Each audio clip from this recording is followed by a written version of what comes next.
Diminta temui mahasiswa, Gibran akhirnya datangi kampus elit, bahas AI lagi. Yang paling inti sekali bukan soal IQ, bukan soal apakah kita percaya IQ atau begini. Begini Bang Andi, kalau kita begitu banyak berbicara tentang IQ, kita menganggap IQ itu tetap fix, nggak bisa berubah. Jadi kalau kita bilang orang Indonesia itu IQ-nya 80, selama-lamanya kita itu nggak akan berkembang. Nah, inilah yang menjadi bahaya. Karena kalau tadi PISA atau bahkan anak-anak itu tidak bisa 3 kali 5, itu bukan karena mereka IQ-nya rendah, bukan karena mereka bodoh, tetapi karena mereka tidak mendapatkan pengajaran yang baik. Mereka tidak belajar dan tidak mendapatkan pengajaran yang baik.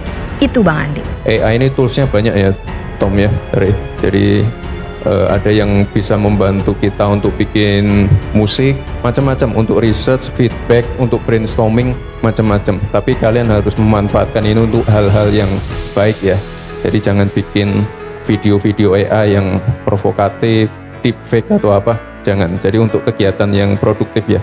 Jadi nanti kalian keluar dari ruangan ini, nanti kalian mendapatkan buku satu-satu ya. Ini nanti kalian kalau pengen belajar lebih dalam lagi, mendalami kegunaan-kegunaan ChatGPT, basic prompting, nanti kalian baca sendiri di rumah ya. Intinya AI ini nggak akan menjadi ancaman, nggak akan menggantikan manusia, tapi manusia yang nggak pakai AI itu nanti akan dikalahkan oleh manusia yang pakai AI. Jadi saya tahu ini tadi waktu pakai Rubik's ada yang ngerjain pertanyaannya lebih cepat secara manual, nggak apa-apa, itu bagus. Tapi untuk teman-teman yang nggak, mungkin skill matematikanya masih di bawah siapa? Darren. Kalian pakai Rubik's ya untuk mencari formulanya step by step seperti apa sampai nanti ketemu jawabannya. Gitu ya. Saya tidak akan solve pertanyaan ini di sini, tapi yang saya mau lihat, kalau Anda mengerti bagaimana si manusia mempunyai batas atau tidak memberikan batas kepada manusia itu secanggih-canggihnya artificial intelligence, kemampuan kalian menentukan batas atau tidak, atau menentukan batasnya seperti apa, itu sangat dibutuhkan. Oke. Sebagai contoh, saya menanyakan kepada ChatGPT, apakah symptom inherited truculence? Saya juga psikologis kan. Nah, ChatGPT jawabnya ini. Diagnostic criteria for inherited truculence. Ada 5 poinnya. Saya nggak akan baca satu.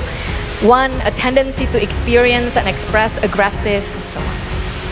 Kalian pasti nggak bisa jawab seperti ini kan. Nah, tapi jangan khawatir, ini semuanya palsu. Beberapa minggu ini saya dan teman-teman komunitas AI, ini ada Tommy, ada Ray, kita sedang fokus memberikan sosialisasi dan juga membumikan AI di tingkat SMA.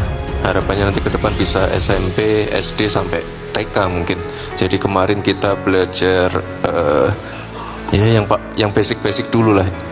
Basic yang untuk prompting dan lain-lain, lalu membuat video-video atau grafis-grafis yang lucu-lucu, dan juga menggunakan beberapa tools untuk menyelesaikan persoalan-persoalan matematika dan lain-lain. Intinya untuk meningkatkan produktivitas dan kreativitas. Anak-anak terlalu banyak ya memanfaatkan ChatGPT tanpa menggunakan otaknya, katakanlah begitu ya.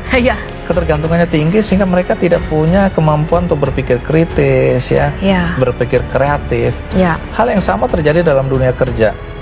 Terlalu banyak ketergantungan. Nah, ketakutan ini perlu atau sebenarnya terlalu berlebihan? Saya rasa ini perlu, Bang Andi. Karena kalau kita memang sangat tergantung, suatu saat kalau alat itu tidak ada, kita sendiri tidak bisa memecahkan masalah-masalah yang perlu kita pecahkan, atau kita tidak bisa berfungsi. Nah, itulah mungkin yang tadi menjadi kita bisa kalah dari alat itu. Nah, Tetapi mungkin kita harus bertanya, kenapa kita jadi bergantung ya? Ketergantungan itu dari mana? Dan apa caranya supaya kita bisa mengurangi atau bahkan mencegah dari awal ketergantungan itu? Harapannya Mas Gibran dan Pak Wamen sebagai user, sebagai ini yang ditunggu-tunggu. Wakil Presiden Gibran Rakabuming Raka seringkali ditantang untuk bertemu dengan mahasiswa di kampus. Gibran ditantang untuk berdiskusi bersama mahasiswa kampus. Terbaru, Gibran akhirnya mendatangi kampus Universitas Pelita Harapan (UPH).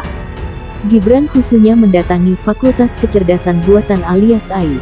Kedatangan Gibran merupakan bagian dari komitmen dalam mendukung pengembangan sumber daya manusia (SDM) unggul di bidang kecerdasan buatan AI.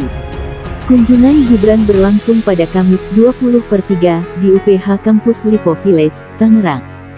Gibran juga menghadiri dan memberikan pesan pada acara talkshow bertajuk Artificial Intelligence, Shaping Indonesia's Future di Gedung D, Ruang 501, yang diikuti sebanyak 500 mahasiswa. Momen Gibran kunjungi UPH yang diunggah akun @lisa.liharja sontak menuai berbagai respons dari warganet. Tahu sendirilah UPH mah kampus elit, nggak ada kang demonya di situ, komentar warganet. Sesekali ke UGM gitu loh, kan bapaknya lulusan UGM, induh warganet lain. Gibran berani nggak sih ngomong sama para mahasiswa, tulis warganet di kolom komentar. Kayaknya foto-foto doang itu, mana bisa dia diajak debat, timpal lainnya. Diketahui UPH sendiri baru saja membuka Faculty of Artificial Intelligence AI bertajuk Menuju Era Pembelajaran Mendalam. Melansir dari laman resmi UPH, Faculty of AI UPH adalah fakultas inovatif yang dirancang untuk mencetak pemimpin masa depan di bidang kecerdasan buatan atau artificial intelligence.